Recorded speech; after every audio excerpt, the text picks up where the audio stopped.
여러분 안녕하십니까. 신문을 푸는 방송 아침의 매일경제입니다. 저는 이상훈이고요. 먼저 아침 신문들의 일면 기사부터 출발하겠습니다.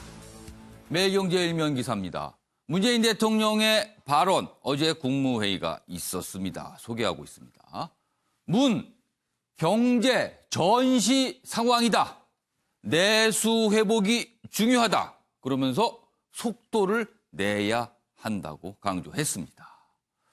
그리고요, 디지털 경제 상상력을 발휘해야 한다. 뭔가 기회가 될 수 있다는 취지의 얘기도 남겼습니다. 그리고 대형 IT 프로젝트를 지시했다는 내용도 포함되어 있습니다. 다음은 조선일보 보겠습니다. 가라앉는 배, 선장 자리를 놓고 싸우는 야당.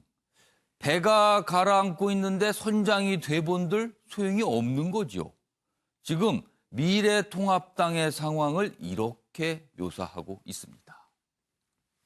통합당 총선 수습을 위해 비대위 논의를 하고 있는데 뭔가 삐끗하고 있다는 겁니다. 4개월짜리 비대위를 하기로 가까스로 가결을 했습니다. 그런데 막상 비대위원장이 돼야 할 그렇게 가결이 된 김종인 할 말 없다. 사실상 거부했다. 그리고요.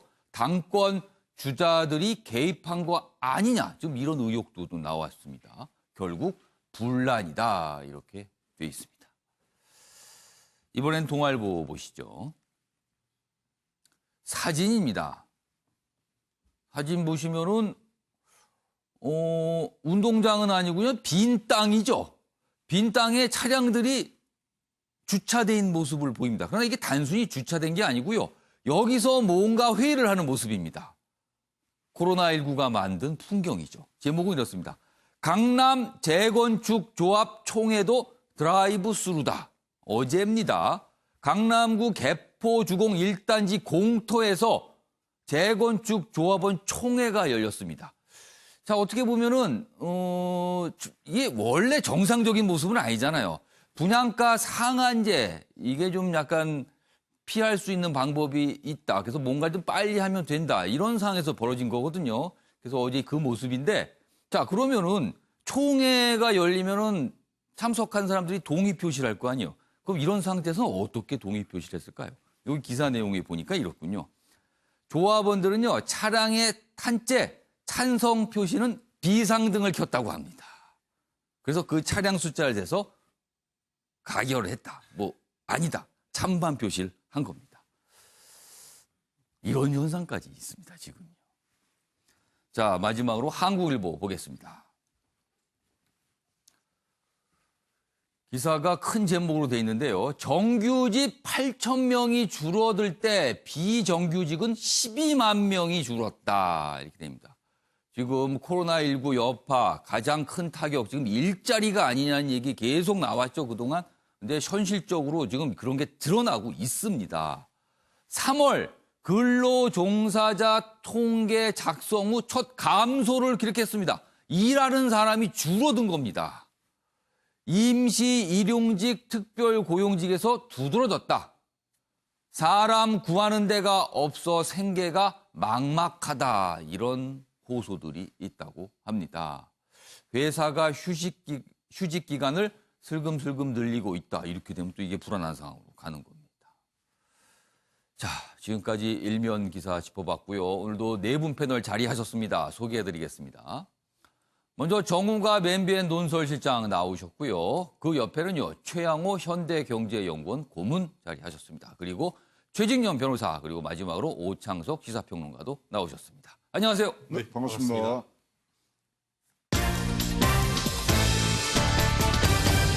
오늘 다룰 주요 이슈들을 네 가지로 정리했습니다. 아침을 여는 키워드입니다. 첫 번째 키워드 쪽을 봐주시죠. 콩가루 정당 아니냐? 미래통합당 상황을 보고 언론에 이런 묘사가 등장을 하고 있습니다.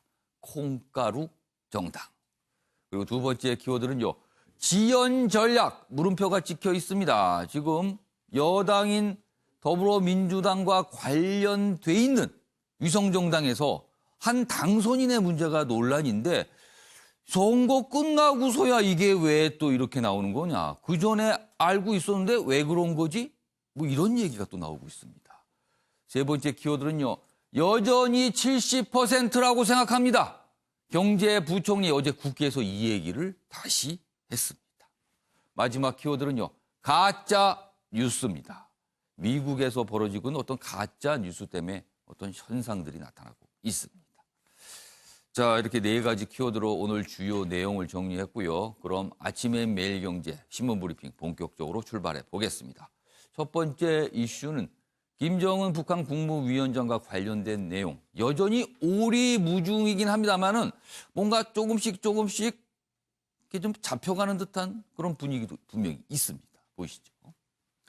김정은 건강에 특이 동향 없다. 자신한다. 김현철 통일부 장관이 어제 국회에서 이렇게 얘기했습니다. 자신이란 얘기까지 했어요. 뭔가 확실한 정보가 있다는 걸로 보입니다.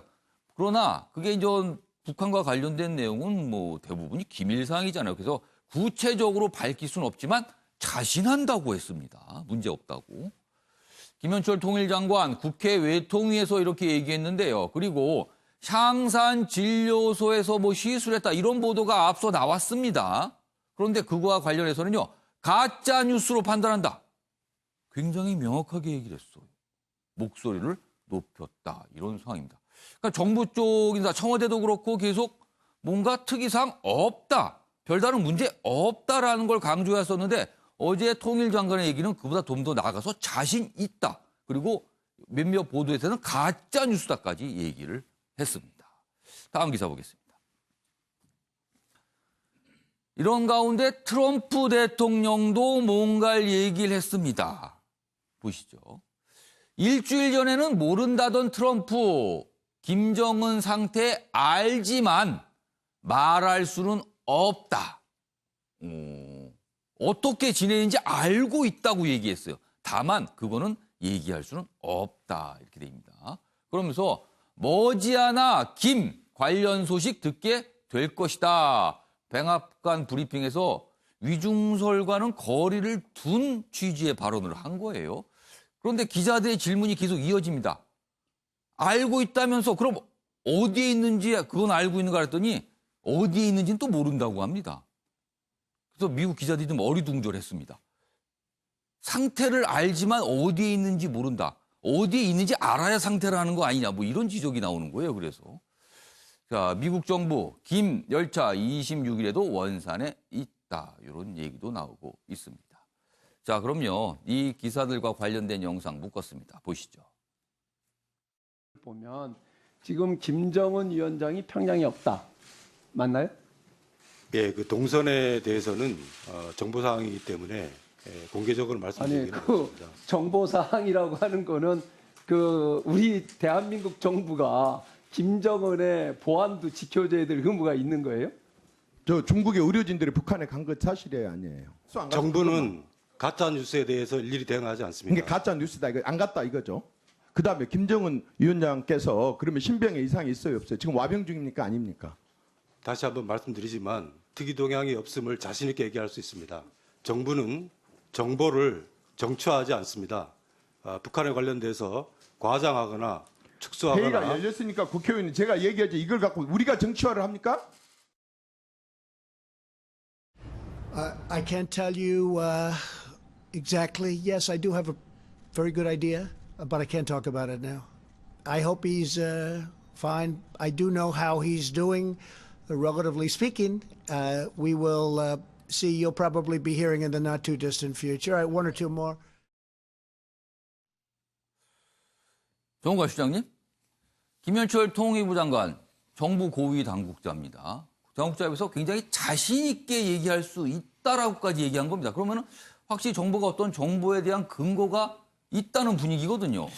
장관이 저 정도의 예. 답변을 했다면은 예. 우선은 정부 당국자 말에 대해 신뢰를 할 필요가 있어 예. 보입니다. 그리고 그 배경에는 특이 동향에 대해 없다는 것을 자신한다라는 강한 예. 표현을 썼거든요. 예.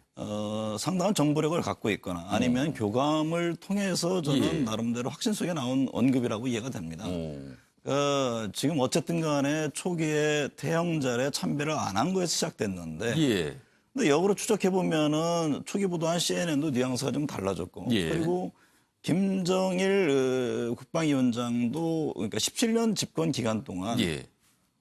생일날 그 참배 자체는 세 차례밖에 없었다는 건 아닙니까? 그러니까 근거 자체가 이게 상당히 흐트러진 상황도 왔고 예. 그러니까 뭐 미국이라든가 중국에서도 여전히 그런 입장을 견지하고 있기 때문에 저는 그 지금 김 장관 얘기한 게 예. 맞다라고 봅니다. 다만 북한이라는 것이 워낙 이제 폐쇄성이 있다 보니까 지금 여러 가지 이제 억측들이 나오고 예. 있죠. 그런데 이것은 또 한편에서 보면은 예. 김정은 위원장이 하나의 또 통치술일 수도 있다. 저는 그렇게도 봅니다. 그러니까 사실은 미사일이라도 여러 차례 발사를 예. 했습니다만 국제사회에서 관심을 끌지 못했거든요. 결국 관심을 촉발하기 위한 것인데 예. 지금은 어떻게 보면 자맹숙에서 전 세계에 또 이목을 집중시키고 있어요. 그렇습니다. 그런 공간에서 또 갑자기 나와서 어떤 정치적인 행위나 행보를 한다든가 지금 저는 트럼프 미국 대통령도 그런 연장이 예. 있을 수 있다고 봅니다. 그러니까 예. 처음에는 아니다 그러다가 오늘 또 아침에 나온 것은 더 이상 얘기하고 싶지 않다라고 또 입장을 바꿨습니다. 예. 그것은 뭐냐 하면은 결국에는 뭐 북한 핵 문제 예. 역시도 트럼프에서 중요한 과제인데 예. 이 문제에서 물밑에서 어떻게 전개되는지 우리는 지금 가늠이 안 되거든요. 그런데 어떤 별도의 또 획기적인 움직임이 있을 수 예. 있는 것이고 그러니까 여러 가지 정책 함수가 있다고 봅니다. 예. 그리고 또 하나는 정부 역량이라는 것은 우리가 알아도 노출 안 시키죠. 상대국에. 그렇습니다. 그러니까 어느 정도 간파하고 있는지 예. 상대국에서 북한에서 테스팅을 할 수 있는 거거든요. 그런 여러 복합적인 상황이 있기 때문에 저는 이게 뭐 혼란스러운 국면이 이어진다고 봅니다만 지금 상황에서는 가장 그래도 대북 정보에 대해서 많은 걸 갖고 있다고 하는 정부의 관리의 말을 신뢰할 수밖에 없다 저는 그렇게 봅니다. 최하고 의원님, 어떻게 보면은 지금 이 사안이 각국의 정보 능력이 시험을 받고 있다고 할 수도 있어요. 그리고 각국의 유력 언론들도 역시 정보력이 어느 정도 수준인지 역시 테스트를 받고 있는 느낌도 분명히 듭니다. 자, 그런데 아까 정은갈 실장님이 잠깐 중요한 대목을 말씀하셨는데 이건 역시 그냥 설일 뿐입니다. 북한 김정은 위원장이 별다른 특이 상황이 없다면, 근데 멀쩡한 걸 갖고 이제 밖에서 만약에 그랬다라면, 그러면 지금까지 아무런 모습을 벌써 지금 17일, 18일째 아무 모습을 보이지 않고 있거든요. 별다른 영상이나 사진이 노출되지 않고. 그렇다면 그거는 일부러 그런다고 볼 수가 있어요. 그렇다면 어떤 목적에서 일부러 그랬을까? 그리고 어느 정도 시간이 지난다면 뭔가 또 전 세계를 깜짝 놀라게 할 어떤 또 모습을 보이려는 거 아닐까? 이런 추정도 가능해 보입니다. 지금 예. 사실 국제적인 이런 관심이 고조되는 거 즐길 수 있다는 그런 지금 뭐 예. 보도도 나오고 있는 걸 봐서는 그런데요. 일단 건강에 이상설이 있고 없고는 지금 계속 지금 뭐 감지들을 하고 지금 뭐 많은 지금 정찰기도 뜨고 그러는데요. 예. 지금 미국이 이제 회심의 한 수를 던졌죠.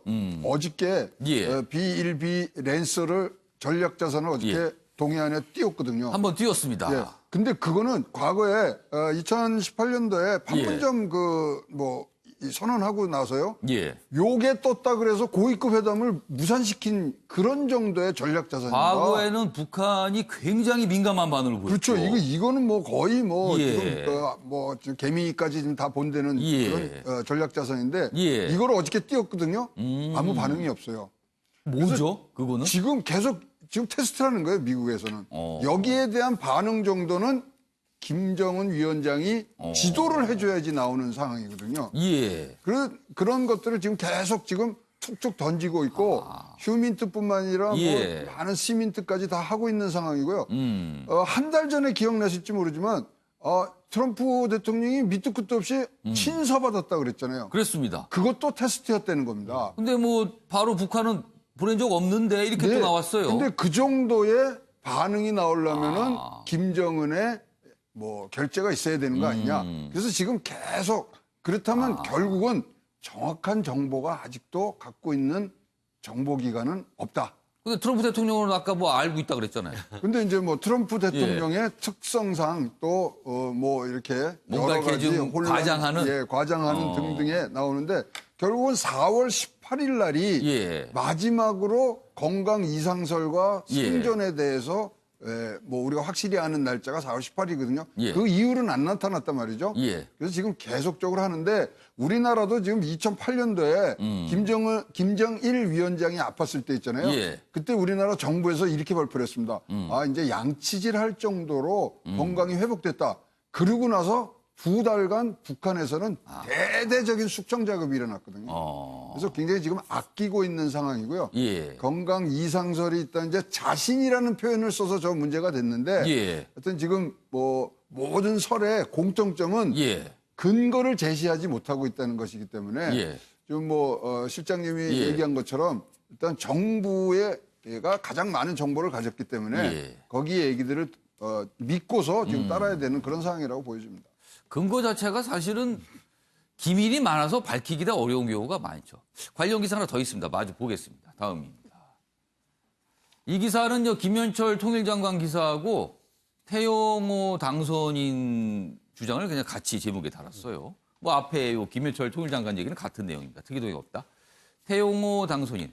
또 어떤 시청자분들은 태구민 아니었어 그럴 수 있는데 이름이 다시 바뀌었습니다. 개명이 이제 다 최종 또 마무리가 돼서 원래 이름으로 돌아갔습니다. 그래서 태영호입니다. 신변 이상 가능성 있다 이렇게 또 얘기합니다. 여기 보면 또 CNN 인터뷰에서 또 이런 얘기인데 여기 보면 김 열차 노출은 기만 전술이다 이런 얘기를 해요. 그 내용은 여기 좀 소개돼 있는데 전용 열차가 원산에 머물고 있는 것과 관련해서는 기만 전술일 가능성이 크다. 그러니까 뭔가 인공위성, 그다음에 위에 정찰기 통해서 보여주면서 뭔가를 좀 가리기 위한 거다. 이런 취지의 얘기였고요. 이 부분입니다. 인터뷰에서 또 이렇게 얘기합니다. 김 위원장이 스스로 일어서거나 제대로 걷지 못하는 상태라고 주장했다. 굉장히 구체적인 또 얘기를 합니다. 그러나 근거를 대지는 않았습니다. 걷지도 못하고 일어서지도 못한다. 또 이렇게까지 나오는 거예요. 그냥 알 수가 없어요, 지금요. 최인현 변호사하고 오창석 평론가께는 같은 질문 드릴게요. 이 내용 얘기 사실 모릅니다. 모르는 얘기 해봐야 소용이 없어요. 다만 이 김정은 위원장의 지금 신변 이상설 아니면 뭐 특이 동향이 없다는 설 이게 맞서고 있는 상황인데 가만히 그 내용을 보면은요. 정부와 여당에서는요. 별 문제 없다. 근데 왜 자꾸 이상한 소리 하느냐. 이런 취지의 얘기를 계속 내놓습니다. 반면에 야당에서는요. 무슨 소리야. 이상 있는 것 같은데 그럼 자꾸 뭔가를 얘기를 합니다. 이러는 거 보니까 이거 문제 있는 것 같은데 왜 자꾸 없다고만 그러는 거야. 맞서고 있죠? 분명히 의도가 있을 겁니다. 최인현 변호사 어떻게 보세요? 그렇습니다. 사실 이번 정부로서 평화가 어떻게 보면 냉전을 깨뜨린다고 하는 것이 문재인 대통령의 큰 어떤 하나의 어젠다 아니었습니까? 그런 상황 속에서 북한 같은 경우에는 안고 가야 될 사안인데 계속 문제가 있다라고 얘기하는 것 자체가 북한과의 어떤 대화와 협력을 하는데 방해가 된다라고 생각하시는 것 같습니다. 그 반면에 우리나라 민주사회에서는 어떻죠? 특히 일본 같은 경우에는 일면 신문에 매일매일 총리의 어떤 일정이 다 공개되지 않습니까? 그렇습니다. 그만큼 이 북한 정부의 어떤 폐쇄성을 이번 기회를 알 수가 있는 그런 부분인데. 그건 뭐 새삼스럽고도 사실 없습니다. 그렇죠. 너무 새삼스러워. 예. 그럼에도 불구하고 우리의 어떤 정상적인 입장에서 봐서는 너무나 폐쇄적인 입장에 대해서 뭔가 18일 동안 최고 지도자가 나타나지 않는다고 하면은 그 부분에 대해서는 국민적인 의혹이 있고 그거에 대해서는 야당으로서는 묻는 것이 그냥 당연한 거라 생각을 합니다. 다만 그와 같은 것에 묻는 데 있어서 아까 김현철 장관 같은 경우에는 우리는 정보를 정치화하지 않는다라고 했는데 과연 그렇게 대답하는 것이 맞는지 적어도 말씀드렸듯이 정부의 입장은 충분히 이해하지만 국민들의 알 권리를 최대한 보장할 수 있는 노력 그 줄타기 속에서 해야지 우리는 뭐 특이사항이 없다고 자신 있다라고 한다고 하면은 그렇다고 하면은 미국을 비롯해서 야당에서 상당히 중요하고 구체적으로 얘기하는 것은 도대체 무엇인지 이 부분에 대해서 정부는 조금 더 국민들에게 좀 알려주려고 하는 노력이 필요한 것이 아닌가 생각합니다. 예. 오창석 평론가는 하여튼 김정은 위원장의 뭐라 그럴까요? 뭐 위독설, 뭐 중간에는 그거보다 더 이상 나가는 것도 있었습니다만 이렇게 가는데 약간 정부와 여당 그리고 야당과의 어떤 이렇게 몫을 내는 게 분위기가 확실히 다릅니다 지금. 네, 분위기도 확실히 다르고 일단은 정부 입장에서 저는 뭐 최진영 변호사님 말씀 동의하는 부분이 큽니다. 국민의 알 권리를 위해서 왜 건강하다는 것을 자신하는지 얘기할 필요는 있다고 보는데요. 중요한 건 뭐냐면 이 확인 작업은 국가 기밀과 관련돼 있는 부분입니다. 대부분이 그렇죠. 예를 들어서 뭐 휴민트라든지 그렇습니다. 국가 기밀이 아니라도 휴민트면 그 휴민트에 해당하는 사람의 신분이 노출될 수도 있어요. 예. 그렇기 때문에 분명히 구체적으로 얘기할 수는 없고 예. 다만 이제 북한 이탈 주민 출신 기자인 주성아 기자 예. 그걸 보면은 북한 내부에서 쿠데타는 절대 일어날 수 없다라고 이런 얘기를 최근에 유튜브를 통해서 남겼어요. 그 이유가 그러니까 예를 들어서 우리나라 사단장으로 치면 예. 쿠데타를 일으키자 이렇게 예. 했을 때 밑에 있는 부대원들 그냥 따라가는 것이 아니라 휘하 수장들은 여기에 대해서 당의 공식적인 확인을 거친다고 합니다. 그렇기 때문에 무조건 통솔하는 군대장이 모든 걸 이끌 수 있는 구조가 아니라는 거예요. 그렇기 때문에 북한군은 오히려 쿠데타를 막아서는 것으로 보고 그러면 우리나라는 국방부나 통일부가 이걸 가지고 예. 군의 특이 동향을 파악하고 갑자기 전진 배치를 한다든지 갑자기 후방 배치를 한다든지 이런 이동을 통해서 파악을 할 수가 있거든요. 예. 그런 부분에 있어서 특이 동향점이 없기 때문에 예. 김정은 위원장에게 대해서도 건강이 뭐 특별하거나 신변에 특별한 예. 이상이 없다 이렇게 얘기를 하고 있는 것 같고 전 태영호 당선인이 좀 이런 표현이 좀 그렇지만 막 던지지 않았으면 좋겠습니다. 외교관 출신이라서 북한 정보에 예. 대해서 잘 알 수는 있을 거라고 보는데 예. 지금 김정은 위원장 자녀 있죠. 아들입니까 딸입니까 이름 무엇입니까 아무도 몰라요. 근데 본인도 모르거든요. 예. 근데 여기에 대해서 걷거나 제대로 걷지 못하는 상태. 이건 어디서 확인한 거죠? 확인을 발언 자체는 굉장히 구체적이에요. 네, 저는 사실은. 구체적인 발언인데 예. 확인을 했다는 것도 이상한 거예요. 누구랑 통해서 알게 됐죠? 직접 봤습니까? 아니면 직접 못 봤죠? 이동한 적이 없으니까. 그럼 누구한테 들었다는 건데 누구한테 들었죠? 이건 말이 안 되는 거예요, 사실은. 예. 들었다는 것도 이상한 거고요. 예. 알지 못하는 걸 막 던지는 상태도 이상한 겁니다. 지금 이제 국회의원이 되셨거든요. 예. 한 지역구를 대표하는 국회의원이기 예. 때문에 발언에 조금 더 신중을 좀 기했으면 좋겠습니다.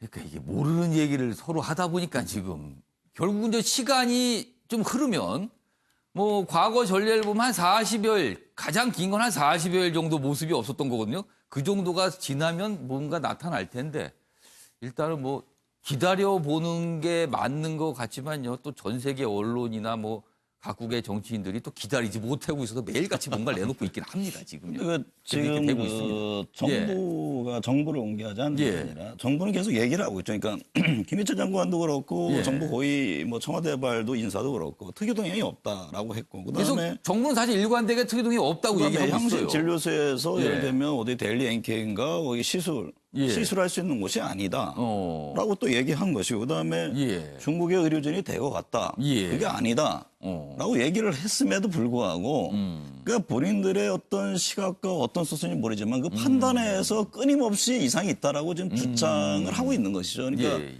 거기에 대해서 오히려 훨씬 더 혼란이 지금 예. 가중되고 있는 측면이 있는 것이죠. 모르죠. 뭐 모릅니다. 기다려 보겠습니다. 과연 어떤 모습인 건지 알겠습니다. 자, 이번에는요.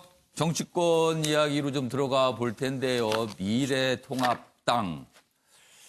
어제 상황은 혼란이죠. 그리고 좀 여러 가지 모습도 있었습니다. 보겠습니다. 미래 결정하는 날 정족수도 못 채워 콩가루 정당 더 추락 이런 얘기가 나왔다고 합니다. 그러니까 어제 회의가요 3가지가 있었습니다. 그러니까 오전에는 이번 총선에 당선이 되신 분들이 모여서 어떻게 할 것인가 회의를 했어요. 그리고 오후에는요 상임정국위원회 45명으로 구성되어 있는데 거기서 회의가 한 번 있었고요. 그 이후에 정국위원회란 또 회의가 있었습니다. 그런데 정족수를 못 채운 거는 그 2번째 회의 상임정국위원회 45명이 해당하는 45명이니까 절반은 나와야 되잖아요. 근데 절반도 못 나와서 그냥 무산이 됐습니다. 회의가. 그 얘기입니다. 비대위 기간 보장하는 당원 개정을 어제 상임정국에서 의결할 예정이었습니다. 이 논의를 할. 근데 무산됐어요. 참석자가 적어서 못한 겁니다. 그리고는 바로 그냥 정국위원회로 넘어갔거든요. 그런데 일부 중진들이 조직적인 비토를 한 거 아니냐는 의혹이 있습니다. 그러니까 이 회의에 참석하지 마라 뭐 이렇게 얘기했다는 의혹이에요, 지금. 그리고 그 이후에 열린 정국위원회에서는요. 김종인 비대위로 가자라고 의결을 했습니다. 자, 그럼 이게 무슨 의미인가 하면요. 원래 이 미래통합당의 당헌에는요. 당대표 임기는 8월로 끝나고 그 이후에 8월에 전당대회를 열어서 새 당대표를 뽑는 겁니다. 자, 이게 바뀌지 않은 상태에서 비대위가 출범하면은 비대위가 생기더라도 8월까지만 하는 겁니다. 그러니까 당원이 안 바뀐 상태에서 김종인 비대위를 하기로 했으니까 4개월짜리 비대위가 된 겁니다. 이 상황입니다. 그러자 김측 이건 추대 아니다. 뭐 거절한 거죠 사실. 심재철 집 찾아갔지만 설득에 실패했다. 이 얘기입니다. 다음 기사 보겠습니다. 일단 사진 좀 봐주시죠. 심재철 원내대표가 어제 밤에 찾아갔어요. 김종인 전 총괄선대위원장을. 그리고 끝나고 나오면서 악수를 합니다. 보시죠. 이 분위기 보이시죠? 어떻게 좀 해주세요라고 굽히고 두 손으로 악수를 하는데 김종인 전 위원장 한 손으로 하면서 딴 데 보고 있습니다. 마치 속으로 왜 이래? 뭐 이런 것 같아요 지금. 어제 모습이었습니다. 기사 보겠습니다. 김종인 나는 자연인. 이거 무슨 방송 프로그램 이름 같지만 뭐 자유롭다는 뜻이죠. 걸릴 게 없다. 나는 자연인. 한밤 김자택 찾아간 심재철 빈손으로 왔다. 뭔가 설득이 안 된 거예요. 나오고 나서는요. 그냥 뭐 와인만 뭐 몇 잔 마셨다. 이렇게 또 얘기도 나왔습니다. 내용 보면 역시 앞에 설명했던 내용이 다시 정리가 돼 있습니다. 지도부 공백이고 당 정상화 당분간 어려울 듯하다. 혼돈의 통합당이다. 이런 얘기입니다. 자, 그럼요. 어제 관련 영상들이 좀 있습니다. 보겠습니다. 비상대책위원회 위원장 임명안만 안건으로 상정이 됐습니다. 그 결과는 총 323명이 출석한 전국위원 중에서 177명이 찬성을 하고 반대는 80명이 나왔습니다. 이에 따라서 김종인 비대위원장의 임명안은 전국위원회에서 통과됐음을 여러분께 말씀을 드립니다. 김종인 비대위원장한테 지금 오늘 투표 내용들 다시 한번 말씀드리고 비대위원장 수락해 주시라고 요청을 할 생각입니다. 만약에 수락을 하지 않는다고 하신다면 그 다음 스텝도 생각해 주신 게 있을까요? 수락을 하실 거라고 기대하고 있습니다. 심재철 원내대표가 가겠다. 만나면 수락하실 거다. 기대한다 했죠? 사진 한번 다시 잡아주세요. 만났습니다. 그러나 뭐 얘기가 없었대요. 뭐 수락한다 어쩐다. 그러니까 어제 상황 자체를 김종인 전 위원장은 관심 없다 나는. 말하기 싫다. 이렇게 나온 겁니다. 반응이요. 최영호 의원님. 네. 비대위긴 비대위인데 4개월짜리 비대위. 그러니까 김종인 전 위원장이 얘기했던 비대위는 아닌 거예요. 그렇죠. 뭐가 굉장히 좀 어정쩡하게 됐습니다. 그러니까 이제 4개월짜리 비대위는 예. 이 총선 결과를 뭐 잘 수습을 예. 하고 그다음에 새로운 대표단을 만든다는 4개월짜리고 이른바 뭐 관리형 비대위죠. 그렇죠. 그러면은 원래 김종인 예. 위원장 쪽에서 요구한 사항은 내년 3월까지 임기를 보장해달라는 거였죠. 내년 3월이라는 게 굉장히 의미가 큽니다. 예. 차기 대선 일자가 2022년 3월 9일이거든요. 그럼 당원 당규에 의해서 당 대표와 대권 주자가 분리가 돼야 됩니다. 둘 중에 선택을 해야 되는 네, 선택을 해야 되는데 아. 그렇다면 내년 3월까지 비대위원장을 꼭 해서 예. 대선 승리에 뭐 초석이 되겠다 이렇게 말씀하신 거는 당 대표와 대권 주자를 자기의 구상대로 만들겠다. 만들고 분리시키겠다. 예, 분리시키고 뭐 하는데 거기에 대해서 아까 뭐 예. 앵커께서도 말씀하신 당권이라든가 대권 예. 주자들이 왜 김종인 위원장이 혼자서 전횡을 해? 여기에 대한 지금 불협화음들이 지금 나온 거거든요. 예. 그래서 지금 뭐 수습책이 있다 그러는데 예. 수습책이 진짜로 안 보입니다. 그러면 5월 8일 날은 예. 새 원내대표를 지금 뽑기로 돼 그렇죠. 있어요. 그럼 그 사람이 이제 권한 대행이 되는 거거든요. 예. 그러면 그 사람 체제로 갈 거냐? 지금 향후 5, 6일이 5월 8일까지가 예. 굉장히 지금 급박하게 돌아가야 되는 거고 물론 있습니다만 어느 쪽에서 조금이라도 양보를 해야지만 예. 이 안이 성사가 되는 부분이고요. 예. 개인적으로는 내년 3월까지 뭐 기간이 지금 뭐 필요한 것보다 4개월이라도 예. 개혁안은 분명히 나올 수가 있고요. 그 개혁안이 실천되는 과정이 어떻게 되느냐가 중요하기 때문에 예. 실천 방안에 대한 어떤 묘책과 뭐 그것을 꼭 해내야 된다는 어떤 내용적인 부분이 더 중요하다고 생각합니다. 예. 관련 기사 좀 이어보겠습니다. 다음입니다.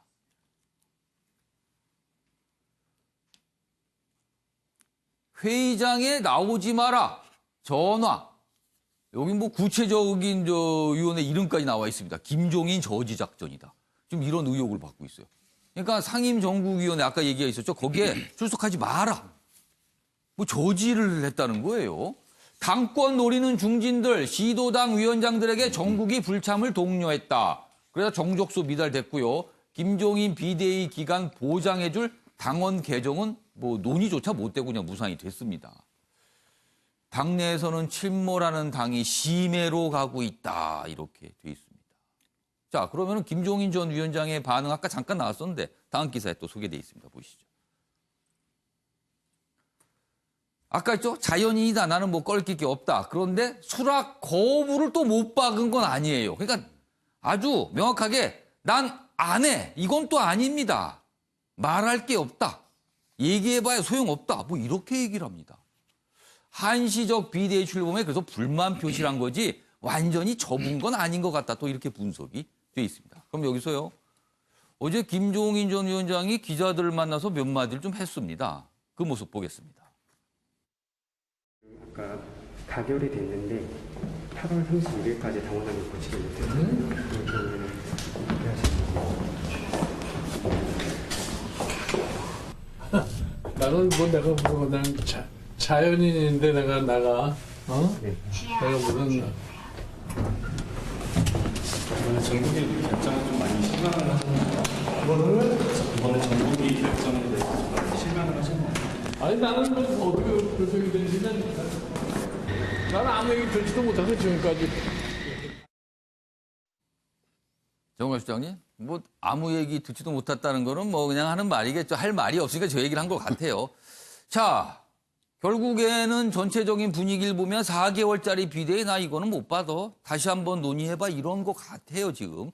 자, 정관 수장님, 결국에는 이거 어떻게 해결이 될까요? 김종인 위원장이 뭐 안 하겠다는 얘기는 하지 않았죠. 예. 그러니까 저는 뭐 보이지 않게 서로 어떤 힘겨루기 상황이 진행되고 있다고 봅니다. 그러니까 예. 김종인 위원장 입장에서는 좀 더 많은 권한, 그러니까 본인의 뜻을 펼칠 수 있는 어떤 공간이 돼야 된다는 입장을 계속 견지를 해나갈 것이고. 예. 근데 그 뭐 지금 통합당원 당 의원들 입장에서 보면 또 이해되는 측면이 있습니다. 아니 뭐 당권과 대권에 뜻이 있는 사람들이 분명히 있을 텐데 예. 그것을 전권해주고 특히 김종인 그 위원장이 차기 대선 그 후보 관련해서 40대 경제를 아는 예. 인사라는 언급이 좀 예. 저는 굉장히 좀 성급하지 않았나. 아. 그렇게 되면 당연히 그러면 본인이 포함되지 않을 경우에는 예. 판단하기 마련이죠. 그러니까 예. 대표적인 그 의원이 홍준표 전 대표 아니겠습니까? 처음에는 김종인 비대위 체제에서 찬성 예. 입장을 했다가 예. 아니 본인이 갈 공간이 없는 마당에 그걸 찬성을 하겠는가? 예. 그러니까 지금 연일 어떻게 보면 공격에 지금 입장을 취하고 있거든요. 예. 근데 그런 것들이 저는 결국에는 뭐 오늘 통합당 최고위원회를 열어서 예. 어느 정도의 중간점을 좀 찾아가지 않을까 저는 그런 생각을 해봅니다. 당장이 그렇다고 해서 뭐 새로운 대안 찾기도 만만치 않을 테고. 물론 뭐 내달 8일 날 원내대표 형산, 원내대표 중심 비대위 예. 체제도 있겠습니다만 그랬을 경우에 국민들의 기대, 소위 말해서 통합당의 어떤 변화, 변신에 대해서는 욕구를 충족 못 시킬 거란 말입니다. 예. 그렇기 때문에 뭔가 저 중간점에서 타협을 찾고 김종인 위원장이 당분간은 끌고 가는 예. 저는 그런 체제가 여전히 살아있다 그렇게 봅니다. 그러니까 예.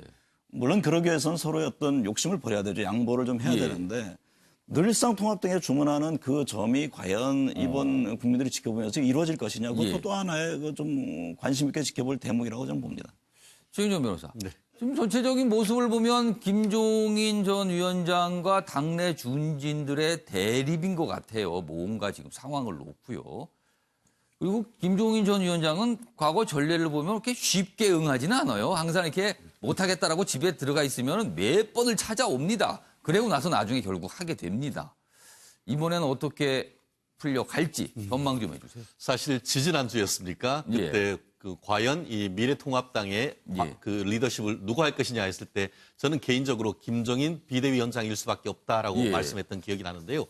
사실 지금 그 미래통합당이라고 하지만 과연 미래통합당에 미래가 있는지 과연 미래통합당에 통합이 있는지 통합을 하려고 하면 찰떡처럼 통합을 해야 되는데 콩가루처럼 분열하고 있다는 점에서 보수 지지하는 사람으로서 굉장히 답답함을 금할 수 없는 것 같은데요. 말씀하신 것처럼 지난번 그 총선 과정에서도 예. 선대위원장을 모실 때도 몇 번 그때도 우여곡절이 몇 있었지 번만 않습니까? 했죠. 그런 어떤 진통을 조금 거치는 것 같습니다. 사실 그 김종인 위원장의 이 별명이 뭐죠? 이른바 여의도 짜르 아닙니까? 예. 짜르는 이른바 종신직 황제. 예. 4개월짜리 황제가 어디 있겠습니까? 그렇기 때문에 그에 합당한 지위와 위상을 달라라는 어떤 요청인 것 같고 속으로는 내가 짜르야 지금 이렇게 하고 있는 거예요. 사실은 그렇게 보이는 것 같습니다. 사실 예. 지난 대선 과정에서도 본인이 어떤 플레이어로 나서는 것까지도 얘기할 정도로 예. 아직 건재하다라는 얘기를 하고 있기 때문에 예. 그렇지만 그럼에도 불구하고 현재로서는 본인은 내년 3월까지 지나면은 그 대선 주자를 만든 다음에 깨끗하게 물러가겠다 예. 얘기를 했고 사실 본인이 지금까지의 정치적 궤적을 보면 그 약속 거의 다 지켰단 말이에요. 그렇다고 한다고 하면은 현재로서는 이른바 중진 어떤 그 기득권 보장당이 아니고 새로운 리더십을 세워야 될 것이다라는 것에 대해서는 많은 사람들이 공감을 합니다. 아마 그런 큰 여론의 흐름이 지금 중진들보다는 이 김종인 비대위원장의 언급에 훨씬 더 저는 방점을 둘 거라 생각한다고 예. 하면은 오늘 말씀하신 것처럼 이 전체 최고위원회라든가 이걸 통해서 나름대로의 절충안이 충분히 나올 가능성이 있고 그것을 예. 받아서 김종인 위원장 체제로 제가 생각하기에는 다음에 오는 21대 어떤 예. 개헌되기 이전에 어떤 새로운 리더십을 꾸릴 가능성이 현실적으로 높지 않을까 생각합니다. 오창석 평론가에게는 좀 색다른 질문 드릴게요. 방금 짜르 얘기를 하셨거든요. 네. 어떤 굉장히 영향력이 큰 인물, 뭐 마크에서 뭔가 영향력 행사한 인물에 대해서 통제 뭐 뒤에 있는 뭐 황제, 왕, 뭐 여러 표현이 있습니다. 근데 왜 하필 김종인 전 위원장한테는 짜르라는 별명이 붙은 거예요? 보통 이제 뒤에 있으면 상황 이런 얘기도 많이. 그런데 상황도 아니고 왜 짜르입니까? 근데 사실은 이제 늘 전권을 예. 요구했기 때문에. 아. 그러니까 이제 뭐 당을 운영하거나 정책 예. 수립하거나 이런 걸 포함해서 예. 사실은 이제 가장 큰 힘을 얻었을 때가 이제 공천권을 가질 때였습니까? 그러니까 당에서 할 수 있는 모든 권한을 가지고 싶어 했고 공개적으로 요구를 많이 했기 때문에 짜르라고 불리는 것 같아요. 짜르가 러시아의 예. 황제를 말하는 거 아니에요? 예, 그렇죠. 그래서 뭐 사실 뭐 지금 뭐 푸틴도 비슷한 것 같은데요. 어쨌든 김종인 전 총괄선대위원장 보면 2016년 민주당 때도 예. 그 당시 태방법이라고 해서 테러 방지법 필리버스터 하고 있었습니다. 예. 그거 정리할 때 이종걸 원내대표 불러가지고 선거 망칠 거야? 오늘 내로 끝내 이렇게 얘기했을 때 기사가 어떻게 나왔냐면 예. 의원이 보좌진 혼내듯이 혼냈다. 실제로 그런 기사가 남아 있습니다. 진짜 짜르 같은 모습이었다. 그게 그런 모습들이 공천권도 쥐고 있죠. 정책통이죠. 이러다 보니까 모든 걸 할 수도 있고 예. 하고 싶어하는 그런 것에서 기인한 별명이라고 생각합니다. 자, 여의도 짜르라고 별명이 붙어 있습니다. 과연 어떤 모습을 보일지 오늘도 논의가 될 거예요. 지금 어떤 모습일지 기다려 보겠습니다. 오늘 주제가 기다려볼 주제가 참 많네요. 어떻게 가는지요, 지금. 자, 이번에는요. 여권에서 벌어지는 일 좀 다뤄보겠습니다. 조선일보 기사인데 무슨 포스터가 있고요. 제목이 이런 위선 이렇게 달려 있습니다. 내용은 이렇습니다. 여권, 그러니까 더불어민주당의 위성정당인 더불어시민당 비례 당선인 양정숙 4년 사이 재산이 43억이 증가했는데 부동산 세탈루 의혹을 받고 있습니다. 명의신탁 의혹, 탈세 의혹 뭐 이런 겁니다. 그런데 당은 총선 전에 이 내용을 알고 있었다 그랬어요. 근데 알고도 총선이 끝나니까 뒷북제명을 하기로 의결을 했습니다. 뭐지요, 그럼 이거는? 그리고 당사자인 양, 논란 빚자, 차익은 좋은 데 쓸 것이다. 그리고 본인은 뭐 문제가 없다. 세금 낼 거 다 냈다. 뭐 아니다. 이렇게 부인을 또 하고 있는 상황입니다.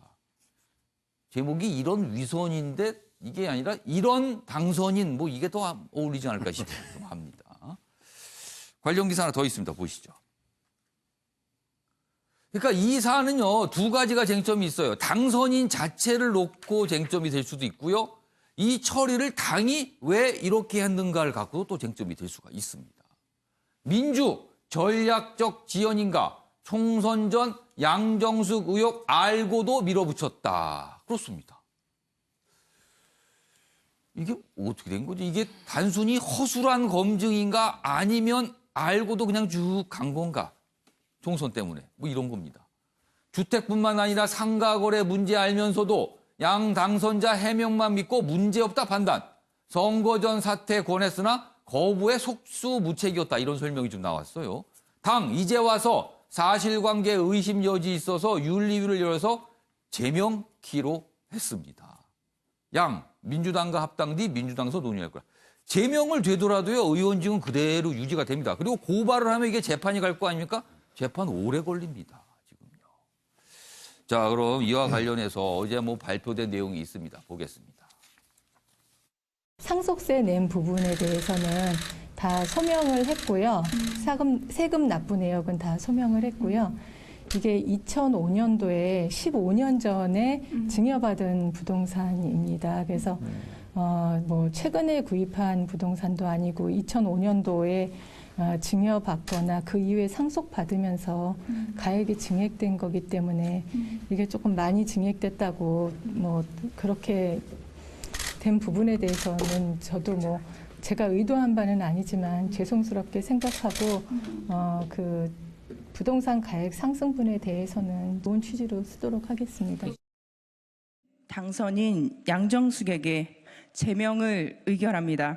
허위 자료 제출 의혹, 검증 기만 사항, 세금 탈루를 위한 명의 신탁 의혹 건은 현행법에 위반될 소지가 있어 최고위원회에 형사 고발을 건의하는 바입니다.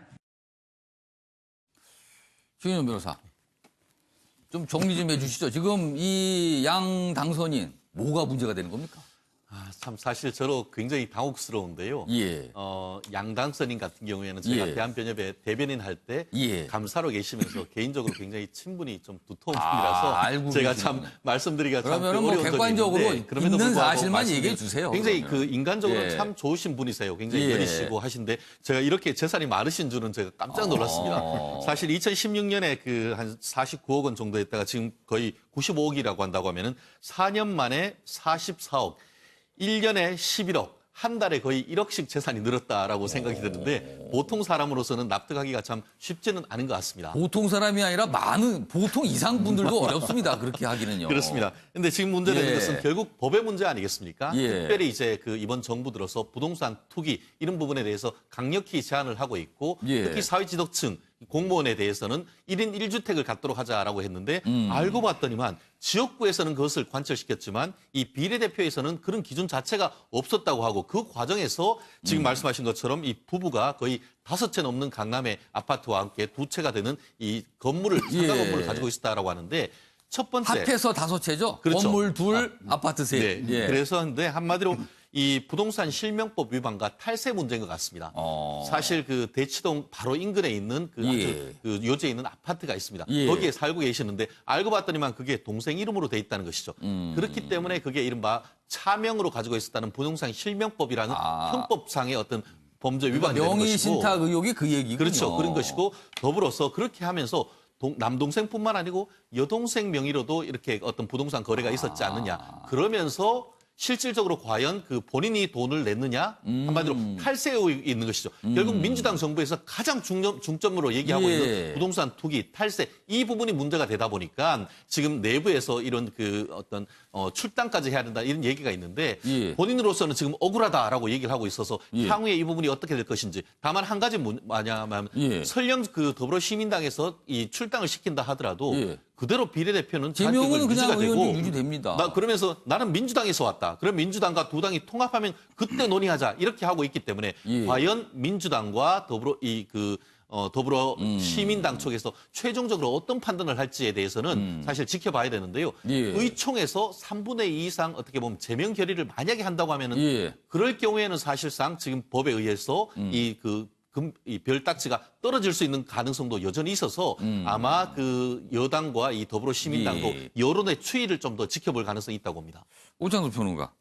사실은 어제 의결을 하기로 한다 이렇게 발표하면서 뭐 부동산뿐만 아니라 뭐 정수장학회 얘기도 나오고요. 네. 그다음에 무슨 허위 자료 제출 뭐 이런 얘기까지 나왔습니다. 이제 그 진경준 검사장 변호라든지 예. 뭐 정수장학회 변호라든지 이런 부분에 있어서 제대로 소명하지 않았다. 그러니까 당초 민주당에게 알린 사실과 다른 부분이 있다. 이런 그러니까 부분이 정수장학회 뭐 진경준 전 뭐 검사장 이런 경우에는 여권 입장에서 그렇게 좋게 생각 안 하는데 그런 어떻게 건가요 보면 지금? 배치되는 부분인 거죠. 적어도 민주당과는 그렇기 때문에 이런 부분에 있어서는 뭐 민주당에게 제대로 소명하지 예. 않았다 이런 얘기 나올 수는 있다고 보는데요. 예. 일단 기본적으로 양정숙 당선인 같은 경우는 이번에 15번으로 당선됐지만 예. 20대 국회에서는 이제 비례대표 19번을 민주당에게 받았습니다. 그때도 비례 후보였죠. 네, 그렇다면은 사실 이제 양정숙 후보 같은 경우는 부동산 가격이 너무 올랐다는데 이제 강남 가격이 급등한 건 사실이고요. 4년 예, 동안. 예. 저 집만 오른 건 아니고요. 예. 근데 이런 부분에 있어서 민주당이 조금 뭐 아프게 얘기하면 비겁하게 행동하지 않았으면 좋겠습니다.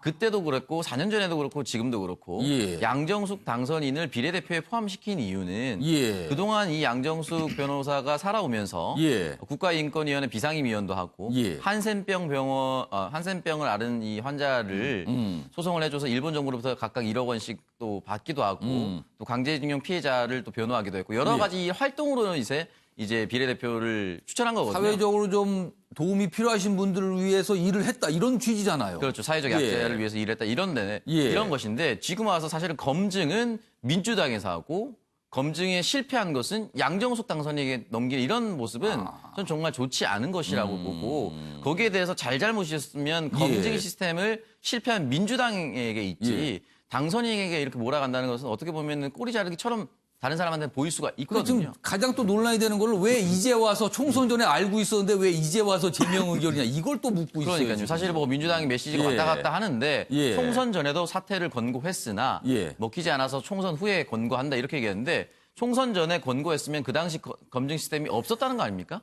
했는데 못 걸렸다는 거 아닙니까? 그러니까 이거는 그 상황 자체가 민주당이 제대로 준비하지 못했다는 것을 스스로 입증한 거예요. 사퇴 요구가 아니라 총선 전이면 후보를 박탈할 수 있는 거 아니었습니까? 당에서? 그러니까 그런 부분에 있어서 예. 충분히 바꿀 수도 있었는데 바꾸지 못했다는 것은 그걸 묻고 갈 수도 있다라고 생각을 했거나 예. 또는 바꾸면 바꿀 대체 인물이 없었다거나 이거거든요. 그러니까 이런 부분에 있어서는 민주당이 양정숙 당선인에게 예. 어떤 책임을 지는 모습을 보여야 되지 지금 벌써부터 이제 선 긋기하고 출당 조치를 한다든지 뭐 제명시키기로 했다든지 이런 부분은 민주당스럽지 못하다. 책임 있는 집권 예. 여당, 특히나 이제 공용 예. 여당이 됐는데 그런 여당의 모습에는 좀 걸맞지 않는 모습이라고 비판하고 싶습니다. 그래서 오늘 언론들에서는 이 모습을 보고 총선을 의식해서 전략적으로 지연시킨 거다. 그리고 지금 와서야 뭔가 이렇게 얘기하고 있는 거다. 이렇게 또 비판이 좀 실려 있습니다. 관련 기사 하나 더 있습니다. 보시죠. 자, 뭐 같은 내용입니다. 이번엔 비례 양정숙 부동산 의혹. 이번엔이라고 쓴 걸 아시죠? 왜 그런지? 네. 오거돈 전 부산시장 건이 불거졌는데 또 나왔다는 거예요. 연일 곤혹스러운 여당이다 이렇게 돼 있고요. 뭐 고발 얘기도 있고 뭐 본인은 입증 자료 제출 의혹 부인했다는 얘기도 있는데 여기 좀 봐주세요. 여기 이 아랫부분 잡아주십시오. 양 당선자는요. 지난해 10월 민주당 추천으로 국회 표결을 거쳐 국가인권위원회 비상임위원이 됐습니다. 그리고 올 초에 취임했거든요. 근데 당시에 42일 만에 사퇴하고 총선에 나선 겁니다. 당시에도 논란이 있었습니다. 아니 이거 국회 의결까지 돼서 인권위원이 된 건데 이거를 그만 던지고 총선에 나간다? 이건 좀 문제 있는 거 아닙니까? 라고 당시에도 여러 가지 이의제가 좀 있었거든요. 그런데 결국은 또 이런 상황이 불거진 거예요. 자, 최영구 의원님. 네. 많은 분들이 궁금해하십니다. 4년 전 총선에도 비례대표 후보였고요. 그리고 국가인권위원회 비상임위원이 됐고요. 그리고 40여일 만에 던지고 총선에 출마했습니다. 총선 전에 문제를 당이 알았는데도 그냥 갔습니다. 네. 이걸 보고 일각에서 그럽니다. 도대체 뒤에 누가 있길래? 이렇게 질문이 나옵니다, 지금요. 거기다 이 부동산 이슈는 예. 진짜 휘발성이 강하지 않습니까? 예. 뭐 중도층이라든가 수도권 표심은 이 부동산은 이 뭐 한 예. 건이 터졌다 그러면은 굉장히 하는데 과연 이제 어떤 커넥션을 갖고서 지금 뭐 하고 있냐 이 부분들이 굉장히 지금 뭐 의심이 간다면은 결국 최초의 발단은 이런 것 같아요. 예. 이분이 지금 민주당 법률위원회 부위원장입니다. 아. 그러니까 거기서 검증을 해야 되는 부분들인데 그 부위원장 뭐 그러니까 재척 사유가 예. 됐어야 되는 부분이고 지금 나온 걸로 봐서는 8일 전에 총선 8일 전에 이 문제가 제기가 됐다는 거죠. 예. 그러면 그것을 지금 총선 때 진짜로 이거를 공표를 해야 되느냐 말아야 되느냐 그것을 결정할 수 있는 분은 누구겠습니까? 그거는 뭐 윗선에서 진짜로 이 부분은 그럼 뭐 예. 검증도 뭐 제대로 안 된 부분이라고 생각하게 하는 차에 지금 뭐 수도권 표심이 지금 뭐 굉장히 위태롭다 이랬다면 연고에 관해서는 뭐 이거는 진짜로 선대위 위원장급의 결정이 아니고서는 이게 그대로 갈 수가 없죠. 아까 말씀하신 대로 만약에 후보 시절에 제명했으면은 박탈이 되는 건데 예. 그대로 놔뒀다. 뭐 지금 퀘스천들이 많아집니다. 정관 실장님 논란입니다, 사실은 이게. 민주당 입장에서는 할 말이 없죠, 사실은. 네. 첫째는 이제 검증 과정에서 상당히 문제가 있었던 것이고, 예를 들면 뭐 불과 몇 년 만에 40억 이상의 재산이 예. 증식을 했으면 최소한 그것이 어떤 과정에서 제대로 어떤 위법적인 문제가 없는지를 봤어야 될 겁니다. 예. 그리고 지금 양 당선인은 지금 나온 기치가 사법정의입니다. 사법정의. 예. 근데 그거와는 다르게 지금 너무 어떤 위법적인 상황이 드러나고 있고 예. 또 더 중요한 것은 의혹들이 자꾸 이게 불거지고 있어요. 그렇죠. 지금. 여러 가지 상황에 대해서 거짓으로 얘기를 했다는 것 아닙니까? 그러니까 정치인이 가장 중요한 게 신뢰와 정직인데 그 문제에 대해서 거리낌 없이 다른 얘기를 했다라는 것이 지금 당의 판단입니다. 예. 물론 이제 양 당선인의 입장을 좀 달리하고 있습니다. 부인하고 있습니다만. 그러니까 그 같은 점 등을 봤을 때 어쨌든 간에 민주당으로서는 더군다나 뭐 부동산 문제에 워낙에 관심을 기울였는데 그 부분에 대해서 여러 가지 문제에 대해서 저는 누군가 분명히 이건 스크린할 수도 있었을 것이라고 보여지는데 예. 앵커가 지적했듯이 과연 뒤에 누가 누구의 추천이었느냐. 그것 때문에 그것을 굉장히 소홀히 했던 측면이 있던 건 아니냐. 저는 그렇게 볼 소지도 분명히 있다고 봅니다. 그러니까 뭐 본인 위상이 워낙 강해서일 수도 있고 아니면 누군가는 그냥 이 정도는 그냥 넘어가지라고 판단했을 수도 있고 뭐 그런 겁니다, 지금. 그러니까 어쨌든 간에 그 사전에 그 문제가 좀 불거져서 나름대로 어떤 회의 테이블에서 공론화 했으면 양 단선이 같은 사람을 절대 넣지를 않았겠죠. 근데 어쨌든 결과적으로는 그런 상황이 됐기 때문에 민주당으로서는 뭐 지금 신속한 조치를 통해서 뭐 어떤 위법이라든가 정치법 위반에 대해서 책임을 묻는 그런 절차를 갈 수밖에 없지 않나 그런 생각이 듭니다. 그래서 사실 좀 많은 기사들은 좀 민주당이 굉장히 연이어서 이런 어떻게 보면 이게 좀 안 좋은 일들이잖아요. 이게 불거지면서 좀 선거 끝내서 뭔가 좀 분위기가 좋게 가고 있는 상황에서 좀 그렇다, 좀 어려움이다, 뭐 이런 분석들이 나와 있습니다. 이번에는요, 홍남기 부총리 얘기 좀 해보겠습니다. 그동안 긴급 재난지원금 문제로 여당과 대립각에 있었습니다. 그러나 결국엔 여당의 뜻대로 100% 전 국민에게 지급한다는 걸 동의했죠. 어제 국회에 출석해서 관련 질문을 받았는데 여전히 소신은 변하지 않았다. 이런 입장을 내놨습니다. 보시죠. 소신 접지 않은 홍남기. 그래도 70%가 맞다. 국회 재난지원금 질의서 비력했다. 여당 의원들은 예산은 국회 권한이다. 그러면서 약간 좀 뭐랄까요? 뭐 질타성일까요? 뭐 이런 얘기도 좀 있었습니다. 발언 내용이 여기서 소개되어 있습니다. 여기 아랫부분입니다. 긴급 재난지원금 70% 위로 갑니다. 70% 지급이 적절했다고 생각한다. 재정당국 입장에서는 맞는다고 본다. 70% 아니. 다시 한번 또 강조를 한 거예요. 100% 주기로 했는데 다시 이 얘기를 한 겁니다. 그러자 이런 질문이 나옵니다. 부총리가 소신을 재차 피력했는데 정치적 상황 때문에 100% 지급안을 수용한 것인가 라고 묻자 홍 부총리는 그렇다. 여당 의원들이 듣고 가만히 있지 않았었겠는데요. 보니까 이 얘기를 했으면요. 지금 무슨 소리를 지금 와서 왜 저러는 거야 또 이랬을 것 같습니다. 지금 상황이요. 요 내용 관련 기사 하나 더 보겠습니다. 보시죠. 어제 국회에서 또 여러 가지가 있었는데 이런 대목도 있어요. 권성동 의원 뭐 그 정도 얘기했으면 사표 냈어야 이렇게 지적하자 홍남기 저는 자리에 연연 않겠습니다. 연연하지 않는다 또 이런 거 한 게 있어요. 또 일각에서는 이거 뭐 해임 뭐 이런 얘기까지 어제 사실 있었어요. 자 여기서 관련 영상 확인해 보겠습니다. 지금 전국민 재난지원금을 줘야 한다는 것이 문재인 정부의 확고한 경제 철학과 비전이라면은 홍 부총리를 해임시켜야 된다고 저는 생각을 합니다.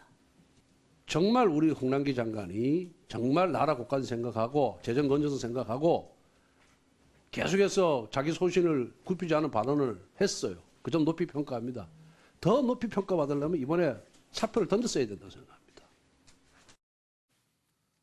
최영호 의원님, 해임과 사표 얘기가 같이 나왔습니다. 이게 같이, 아니, 결과는 같지만 이게 또 같이 가기는 어려운 사안인데 같이 나왔어요. 아니 대통령이 전시사항이라 그랬는데 지금 전쟁 중인데 장수를 바꾸는 게 어디 있어요? 예. 지금 뭐 국고 지킴이로서의 홍남기 부총리의 그런 뭐 굳은 의지들 굉장히 뭐 좋게 평가합니다.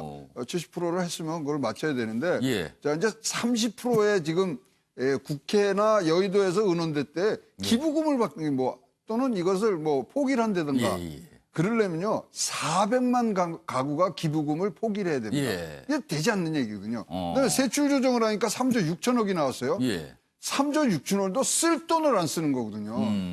어차피 이게 이 사실 뭐 오른 주머니에 나와서 왼쪽 주머니로 가는 모습밖에 안 되니까 그걸 잘 아는 홍남기 부총리가 지금 이 거기에 국고 지킴이로서의 마지막 되는 것 같고요. 근데 요번에 이렇게 얘기를 해놔야 다음번에 또 이런 사태들이 계속 일어납니다. 그럴 때에 가이드라인을 지금 만들겠다는 홍남기 부총리의 생각이 있기 때문에 뭐 사표를 쓰거나 해임이 돼서는 절대로 안 되고 일단은 이 뭐 긴급재난지원금에 대한 큰 그림들이 뭐 큰 그림이 그려지는 데까지는 맞춰져야 되고요. 전시상 우리가 공표를 했으면 자제들을 하고 전쟁 중에 장수는 바꾸지 않는 것이 맞다고 봅니다. 최고 의원님. 저 어제 홍남기 경제부총리가 국회에서 발언 얘기를 뭐 중요한 대목들 했잖아요. 분명히 이게 청와대도 보고가 될 거 아니에요. 파악을 하고 있을 거 아닙니까? 문재인 대통령이 이 내용을 아마 들었을 텐데 홍남기 경제부총리의 저런 입장을 들은 문재인 대통령의 마음은 불편한 걸까요? 아니면 오히려 더 든든한 걸까요? 힘을 실어준다고 분명히 말씀을 드렸고요. 거기 그러니까 그 전날 회의에서 이제 이 부분은 경제 대책 중앙 뭐 대책본부의 수장은 홍남기다 그러고 힘을 실어줬거든요. 그래서 문재인 대통령이 지금 그런 힘 실어준 부분을 잘 활용을 하셔갖고 일단 지금 절대로 지금 뭐 지금 여기서 홍남기 부총리 해임하고 사표 쓰고 청문회하고 이게 말이 됩니까? 그러니까 여야 의원들도 지금 뭐 20대 마지막에 지금 뭐 정제되지 않은 말씀을 하시는데 힘을 합쳐 주셔야죠. 하긴 뭐 대통령이 그렇게까지 얘기한 건 어느 정도 신뢰를 줬다라고 판단하고 있습니다. 지금 언론들은요. 관련 기사가 있습니다. 어제 또 이런 얘기가 나왔어요. 국회에서. 보이시죠. 홍남기 난 재난지원금 안 받겠다. 공무원은 자발적으로 이렇게 얘기를 합니다. 경제수장이 이렇게 얘기를 했어요. 그러면은 공무원들 마음껏 주문하라던 상관 식당에서 나는 짜장 하는 거와 같다. 이렇게 또 비유가 나옵니다, 지금. 그러니까 공무원들 입장에서 굉장히 부담을 느낀다는 거죠. 아, 이거 안 받겠다고 얘기를 해야 되나 보다. 이렇게. 통합당, 정부 여당이 분위기 조성, 공무원 기업들 기부금, 그러니까 압박감 느낄 수도 있다. 뭐 이런 또 지적도 나오고 있습니다. 자, 이게 어제 이 대목이 있었습니다. 확인해 보겠습니다. 우리 부총리께서는 100만 원 받으실 거예요? 아, 당연히 뭐 저는 받지 않을 겁니다. 그 우리 문재인 대통령께서는 어떻게 하십니까? 뭐 그건 제가 확인해 드릴 수 없는데요. 뭐 저부터는 일단 받지 않고요. 그런 상황이 또 온다면 100% 또 지급해야 될 거 아니에요. 그죠? 만에 하나 지원 금액이 다시 논의된다면 저는 여러 가지 상황으로 봐서 100%보다는 이렇게 좋아요. 맞게끔 선거가 끝났기 때문에. 자, 정관 수장님. 경제수장이 저 정도까지 얘기했으니까 공무원들부터 아마 이 자발적 기부에 참여할 것 같아요. 지금 분위기는요. 저는 저런 문제가 정치권이라든가 관료 이런 데서 입장이 나오는 게 저는 바람직하지 않다고 봅니다. 그러니까 자발이라는 거는 그야말로 시민 정신에 맡겨야 되는 거거든요. 마치 저렇게 돼버리면 실질적으로 자발적으로 하고 싶은 사람도 꺼리낄 수밖에 없는 상황이 오히려 조성될 수가 있다는 거죠. 이상하게 보일 수도 있다. 저런 것을 하나의 정치화하고 정치 쟁점화하는 것은 저는 굉장히 바람직하지 않다고 봅니다. 저는 홍남기 부총리의 입장은 나름대로 이해를 합니다. 재정에 오랫동안 했던 관료로서 뭐 당연히 그 어떤 재정의 중요성을 아는 측면에서 향후 전개될 수 있는 빈번한 어떤 이런 일들에 대해서 사전에 어떤 뭐 자기 가이드라인을 제시할 필요가 있다라는 측면에서 저는 얘기한 거로 이해가 됩니다. 물론 그 부분에 대해서는 청와대에 나름대로 뭐 교감도 좀 있으시라고 보는데 그러나 어차피 이게 결정된 사안입니다. 그렇고 지난번에 또 정세균 총리가 이 문제에 대해서 분명히 지적도 했기 때문에 그 이후에는 완보이스로 가는 게 저는 맞다고 봅니다. 당장 오늘 그 국회 본회의에서로서 이 문제는 뭐 4인 가구 기준으로 모든 국민에게 주는 걸로 결정이 난 겁니다. 그러니까 그 부분에 대해서 자기의 소신과 여차 이런 얘기들이 저는 추후에는 나오지 않았으면 좋겠다. 지금까지 자기의 입장과 소신을 분명히 전달했기 때문에라는 생각이 들고 그리고 왜 100%라는 데서 여러 가지 그동안의 진행 과정이 있습니다만 저는 이번에는 100%를 해야 된다는 것이 뭐 여러 얘기는 그동안 했습니다. 뭐 시간과 뭐 신속 여러 가지 있습니다만 저는 이게 예를 들면 70대 30으로 나눴을 경우에 결국엔 이게 한 4조 원 정도가 소요되는 문제인데 이것 때문에 어떤 국민적인 갈등과 분열이 굉장히 부채질 겁니다. 그리고 30%에 해당되는 사람들은 예를 들면 세금을 더 많이 냈는데 왜 이 문제에 대해서 자기는 이중차별이 되느냐. 그러니까 영원한 어떤 갈등 구조 속에 빠져들 수가 있다라고 저는 봅니다. 그리고 받은 자와 안 받은 자. 국가가 적어도 정치권에서 정책을 펼 때 국민 통합이라든가 이런 측면에서는 그렇게 가서는 안 되는 것이죠. 또 하나 만약에 전액 지급했을 때 저는 긍정적인 요인으로 볼 수 있는 게 세금이라는 것이 내가 낸 세금이 이럴 때 쓰이는 거구나. 저는 세금에 대한 어떤 부담, 거부. 그러니까 굉장히 그동안은 반발했죠. 도대체 내가 낸 세금이 도대체 어디 가서 뭐라고 쓰는 거에 대해서. 이런 어떤 긍정적인 어떤 조세 저항을 예방할 수 있는 이런 순기능적인 것도 분명히 있다라고 보는 겁니다. 그렇기 때문에 이건 굉장히 정치적으로 여러 가지 사안의 어떤 인식에 따라서 다른 부분이 있는데 그것을 각각의 주장을 얘기하기보다는 어쨌든 정부와 여당에서 결정된 사항에 대해 있어서는 한 목소리를 내서 하는 게 저는 이제 관료로서 지금부터는 그렇게 해야 된다라고 저는 주문을 하고 싶습니다. 아무튼 뭐 재난지원금은 그대로 가기로 진행이 되고 있습니다. 그리고 국회 뭐 예정대로면 오늘 이제 처리를 할 예정입니다. 자, 이번에는요 코로나19 관련된 나라 밖 상황 좀 보겠습니다. 뭐 우리나라하고도 또 관련이 돼 있습니다. 일본인데요. 일본 받지도 않은 한국산 진단키트의 딴지다. 뭐 우리는 이렇게 공식적으로 뭐 준다는 얘기도 안 했거든요. 근데 일본 후생성 한국산 정확도 확인 후 사용 뭐 정확도 신빙성 뭐 이런 얘기를 합니다. 근데 우리나라 중대본 아직 일본에 지원 추진 안 했는데요. 뭡니까 그럼 일본 이거 지금? 뭐 김칫국입니까? 뭡니까 지금? 뭐 주지 말라는 거예요? 뭐 어쩌라는 거예요 지금요? 이 분위기는. 관련 영상 있습니다. 보시죠. 정부는 우리 방역 물품에 대한 수출과 인도적 지원 요청을 다수국으로부터 받고 있습니다.